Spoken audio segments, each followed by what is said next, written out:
I'm Pastor Jay. Today we're in Mark chapter 9, verses 30 through 35 for our Bible study. And Jesus and his disciples are passing through Galilee, and he's trying to let people not know it. He's trying to teach his disciples. He's needing quiet time with them for them to study and to learn what he's trying to explain to them. So he tells them that, that he's fixing to be crucified again. He's telling them that he's fixing to be delivered into the hands and they're going to kill him, but he will rise on the third day. The thing about it is, they didn't understand it. They couldn't understand what God's plan was. How many of us feel that way sometimes? We don't know what God's plan is. Sometimes he'll be telling us stuff and we're thinking, well, I still just don't understand. Because no one knows the mind of God but God. No one will understand it until he reveals what he's doing.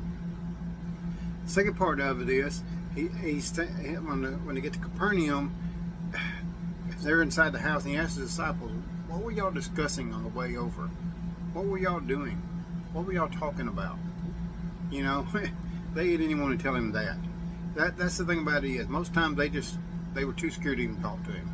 It says that about the first of them. They were afraid to ask him, and they wanted to keep her peace because they were afraid was going to upset him. And he finally says to them, I know what y'all are disputing about. Excuse me. Y'all were disputing about being who's going to be the greatest, who's going to be the leader.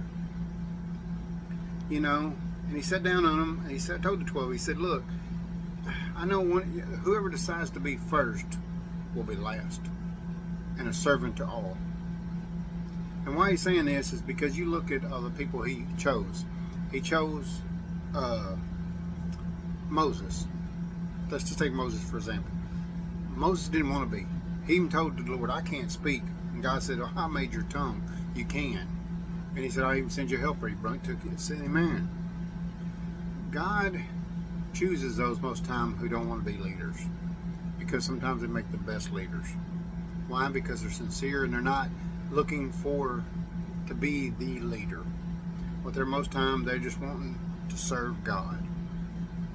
And I see this when picking pastors and everything.